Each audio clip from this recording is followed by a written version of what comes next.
Bonjour tout le monde, je m'appelle Adam, je suis étudiant en 6e année de médecine à Alger et je vous fais cette vidéo pour vous parler un petit peu de la 3e année. Alors comme vous le savez, la 3e année c'est bien sûr votre premier contact avec le monde de la pathologie et de la médecine. Et évidemment vous allez voir dans le module de sémiologie notamment comment on va examiner un patient, comment on fait des regroupements syndromiques, comment prescrire des examens complémentaires. Mais vous allez également voir les germes et la réaction immunitaire du corps humain face aux germes, ainsi que justement comment reconnaître sur le plan anatomopathologique ce genre de pathologie. Donc c'est vraiment votre premier contact avec le monde de la pathologie. Alors, durant cette année, vous serez pas divisé, en fait, vous serez comme en 2e année, une seule promotion. Mais ce qui a changé par rapport à ce que nous faisions nous, c'est l'apparition de ces fameuses unités, les unités intégrées, comme en 2e année d'ailleurs. Vous aurez 4 unités intégrées. Donc la première, ce sera l'appareil cardiovasculaire. La deuxième, ce sera l'appareil neurologique et locomoteur. La troisième, ce sera l'appareil génital, urinaire et endocrinien. Et enfin, la quatrième, ce sera l'appareil digestif. En plus de ces unités intégrées, vous aurez des modules à part. Ce sont l'anapath et l'immuno pour le premier semestre. Et la pharmaco, la microbio et la parasito pour le 2e semestre. Évidemment, à l'intérieur des unités intégrées, tout comme en 2e année d'ailleurs, vous aurez des modules spécifiques à l'unité. Ce seront la sémiologie, l'imagerie, la biochimie et la physiopathologie. Autre nouveauté, bien sûr, c'est l'apparition du module de psychologie médicale en 3e année que nous faisions en 6e. Donc je ne sais pas vraiment quels seront les cours abordés, est-ce que ce sera vraiment le même programme qu'on faisait en 6e année ou pas, surtout quel support utiliser. Donc si j'ai des informations, je vais vous tenir au courant. On va essayer d'éclaircir les points module par module pour vous donner un petit peu une idée de ce que vous allez voir.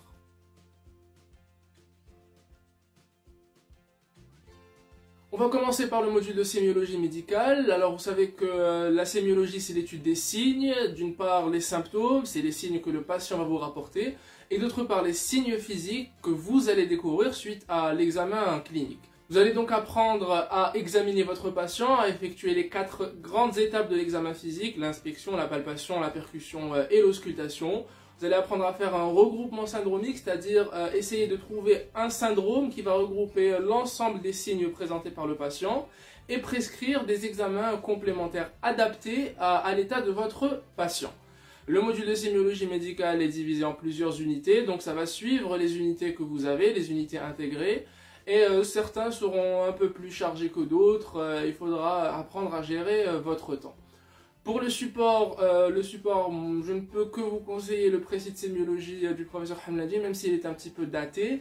Je ne sais pas s'il y aura de nouveaux supports d'ici là, peut-être que les diapos seront actualisés, donc je ne sais pas, quand j'aurai plus d'informations, je vous tiendrai au courant.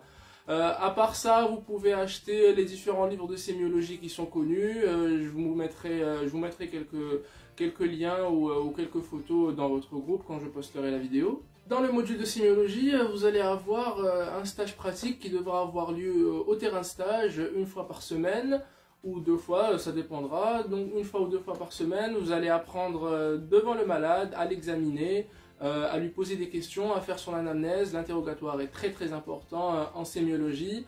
Ne vous attendez pas à grand chose, ce n'est pas non plus le stage où vous allez apprendre à devenir médecin. Non, vous serez très peu pris en charge. Selon les terrains de stage, hein, je ne veux pas donner d'avis là-dessus, mais en tout cas, moi personnellement, je n'ai pas été grandement surpris par ce stage, c'était pas fameux non plus. Donc voilà. Si vous posez des questions à propos des terrains de stage, alors il y a énormément de terrains que vous pouvez faire, HCA, Mustapha, Bab el-Oued, Bertararia, Bni Messous, Kouba, Baïnem, Ain Taya et Rouiba. Ça change, hein, ça change d'année en année, la prise en charge peut changer. Personnellement, les terrains de stage que je recommande le plus restent HCA, Bertararia, même s'il y a beaucoup de monde, Kouba et Bab el-Oued et Bni Messous, c'est vraiment les terrains que je recommande. Je pourrais dire qu'il y a la meilleure prise en charge dans ces terrains, mais quand même, entre ces terrains, et ça pourrait quand même différer selon le résident qui vous prendra en charge. Ne vous attendez pas à grand chose, et puis c'est. Pour l'examen, donc nous ce qu'on faisait c'était un examen théorique à la fin de chaque trimestre, donc pour vous ce sera à la fin de chaque unité, et un examen pratique à la fin de l'année. L'examen théorique depuis l'année passée c'était des QCM assez détaillés je trouve, hein. Je préférais quand c'était des crocs. Mais voilà, et l'examen pratique c'est juste un examen au lit du malade où vous devez effectuer certaines manœuvres que le prof va vous donner. L'examen pratique d'habitude il est noté sur 16 et non pas sur 20, la meilleure note que vous pouvez avoir c'est un 16, mais vous pouvez facilement cartonner aux examens théoriques. Si j'ai un conseil à vous donner c'est de rester à jour, c'est un module qui est assez chargé, vous allez avoir beaucoup de cours, beaucoup de signes et de syndromes à apprendre, parfois avec des noms propres, et les diagnostics différentiels qu'il faudra effectuer quand on a des symptômes qui se ressemblent. Alors essayez de commencer très tôt et rester à jour le plus longtemps possible.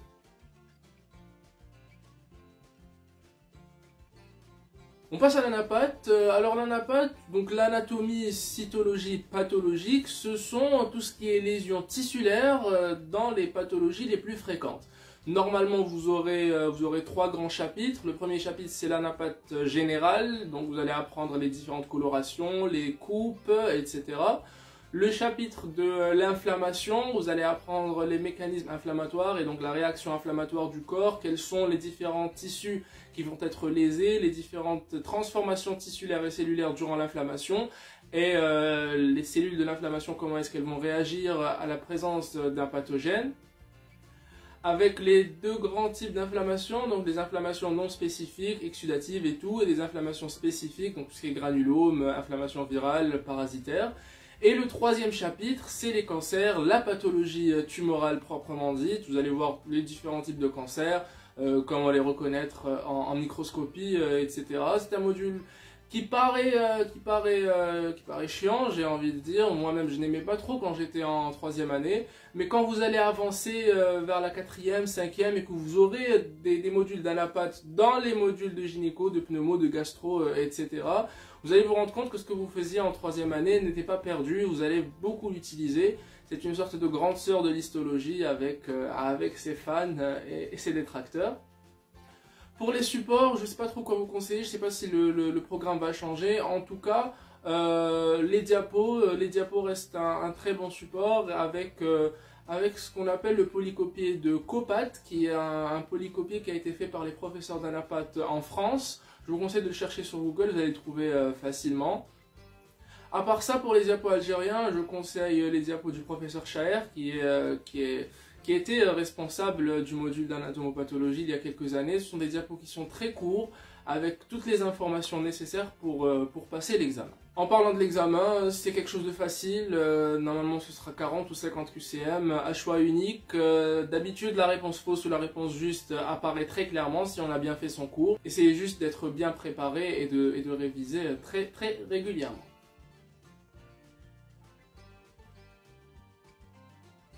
On passe à la pharmacologie. La pharmacologie, c'est l'étude des médicaments, mais pas vraiment les médicaments à proprement parler.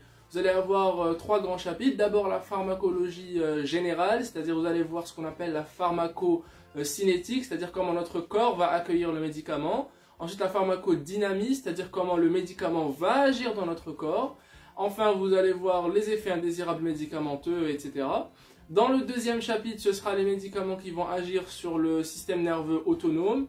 Et le dernier chapitre, vous allez voir beaucoup de classes médicamenteuses les plus fréquentes, donc les antibiotiques, les antihistaminiques, les morphiniques, les anti-inflammatoires stéroïdiens ou pas, avec leurs indications, leurs contre-indications et leurs effets secondaires. Le programme a changé depuis 2 ans, je crois, et donc je ne sais pas trop quoi vous conseiller. Pour les supports, le premier chapitre, il y a soit les diapos, soit le fameux livre... le livre du professeur Hellali qui contient de très belles explications à propos de la pharmacologie générale. Pour le 2e chapitre, je vous conseille les résumés d'une collègue de promo, Serine Bouzouaoui, qui a fait un très bon résumé. C'est pas d'ailleurs un résumé, c'est presque un cours avec tout ce qu'il faut retenir dans les médicaments du système nerveux autonome. Et enfin, pour le 3e chapitre, donc, où il y a différents types de classes médicamenteuses, et il y a un camarade qui est en 5e année maintenant, qui s'appelle Arilas Adoun, et qui a fait un petit livre qui va contenir de très bons résumés, aussi avec des moyens mnémotechniques et tout, concernant ce chapitre. Pour l'examen, ce sera également des QCM, ce sera des QCM à choix unique, très simple, et un peu comme la NAPAT où la réponse juste et la réponse fausse vont apparaître très facilement et très clairement.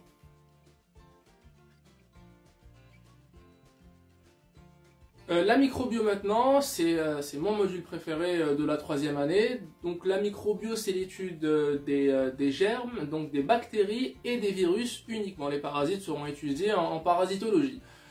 Vous aurez 3 chapitres normalement, si tout se passe bien. Le premier chapitre, c'est la bactériologie générale. Vous allez étudier tout ce qui est structure bactérienne, génétique, résistance aux antibiotiques, l'antibiothérapie. Donc plein de généralités, c'est un petit peu de la cyto que vous avez faite en première année. Ensuite, le deuxième chapitre, c'est ce qu'on appelle la systématique bactérienne. Donc vous allez classer les différentes bactéries selon leur classification de grammes. Vous allez voir les Coxia à grammes positifs et à grammes négatifs, et les Bacilli à grammes positifs à grammes négatifs, les anaérobies et le bacille de Koch. Et enfin, le troisième chapitre, c'est la virologie générale et systématique. Donc vous allez voir comment sont structurés les virus, leur mécanisme d'action, leur multiplication et les virus les plus fréquents qu'on retrouve, les adénovirus, le VIH, l'hépatite, tout ça. C'est un module intéressant avec beaucoup de détails. Je vais essayer de vous faire quelques séances de révision si j'ai le temps, Inch'Allah, avec mes études. Mais en tout cas, je ferai mon maximum. J'ai commencé à faire une petite série de vidéos sur Tipedia, mais j'ai dû arrêter à cause des examens qui se sont rapprochés. Mais je vais essayer de la continuer avant le début de votre module, vu que vous allez le faire de toute façon en S2. Pour le support, alors mon camarade et moi avons réalisé un manuel de microbiologie. Il est disponible chez Chaban. Là, vous avez trouvé celui de physio.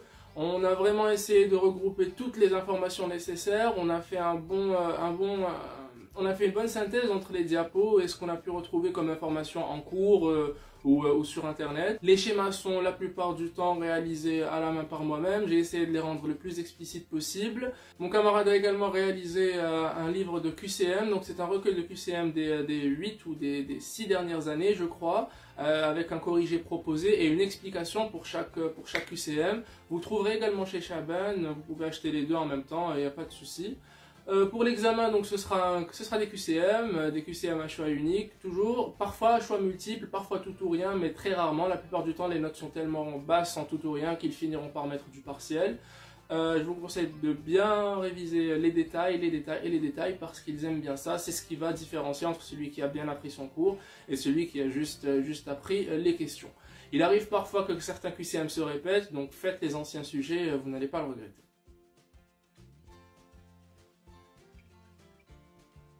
On continue avec la parasitologie. Alors la parasitologie, c'est l'étude des parasites et des champignons. Donc entre la microbio et la parasito, vous allez faire tous les germes pathogènes qui existent dans le monde. Donc la parasito sera divisée en 3 grands chapitres. Le premier chapitre, c'est les protozoaires. Ce sont les parasites que vous connaissez sûrement, les amibes, la leishmaniose, le paludisme, la toxoplasmose.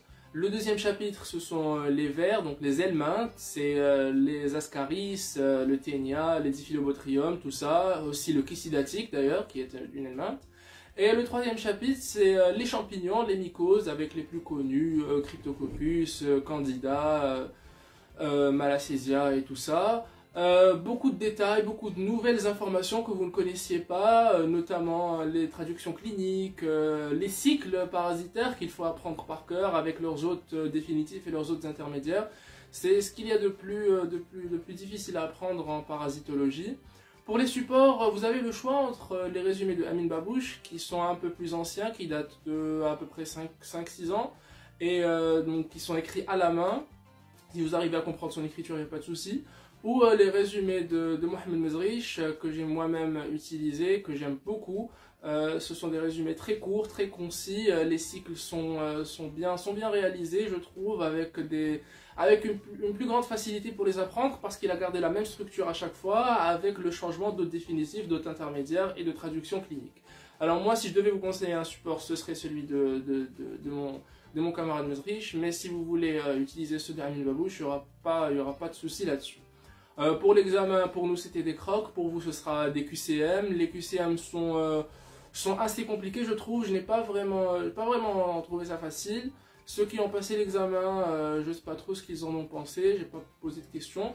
Mais en tout cas, essayez quand même d'apprendre les détails, les autres intermédiaires, les autres définitifs, tout ça. Je ne sais pas s'il y aura des détails sur la structure du parasite en lui-même, donc bon, ce sera à vous de voir ça.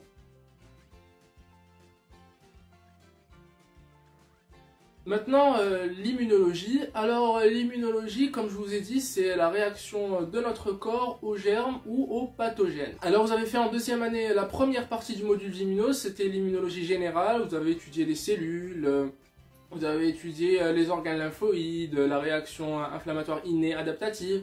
Maintenant, ce que vous allez faire, c'est que vous allez étudier l'immunologie en pathologie. Donc, vous allez voir ce qu'on appelle les réactions d'hypersensibilité, type 1, 2, 3 et 4. Et vous allez voir les maladies auto-immunes, donc tout ce qui est dysfonctionnement du système immunitaire. C'est un module très intéressant, mais aussi avec beaucoup de détails. Essayez de multiplier ce que vous avez vu comme détail en deuxième année x2 ou x3. L'examen, personnellement, je n'ai jamais eu de bonne note parce qu'on ne comprend pas vraiment le système d'examination, on ne comprend pas le système de correction. Est-ce que c'est une courbe? Est-ce que ce n'est pas une courbe? Est-ce que c'est un tout ou rien? Est-ce que c'est un partiel amélioré? Donc on ne sait pas vraiment sur quel pied danser.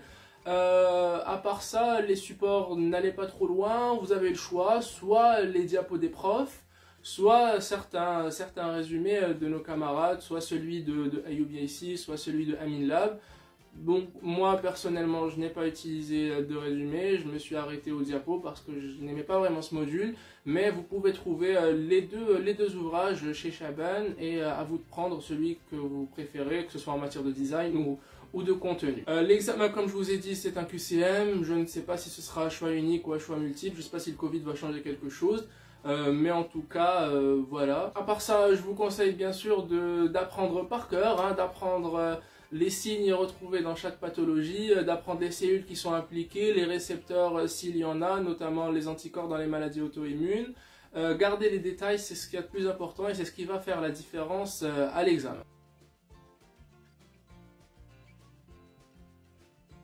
Concernant le module de physiopathe, c'est pas difficile. Vous allez avoir la physiopathologie de chaque maladie. Vous allez voir comment est-ce qu'elle va qu'est-ce qui va faire qu'une maladie apparaît, quels sont les dérèglements physiologiques dans le corps que vous allez voir. Je ne sais pas quoi vous conseiller là-dessus. Le support, classiquement, c'était la série jaune de physiopathe. Il faut faire la série verte. Les QCM se répètent, mais avec des corrigetifs différents. Vous allez bien vous amuser cette année en physiopathe. Ne vous attendez pas à de bonnes notes, sauf si vous savez comment le prof réfléchit lorsqu'il fait son QCM, ou si vous avez des dons de voyance et vous pouvez savoir quelle réponse sera juste cette année qui n'a pas été juste l'année passée. Voilà, ce sera donc des QCM, 20 QCM la plupart du temps, tout ou rien. Je ne peux que vous souhaiter bon courage.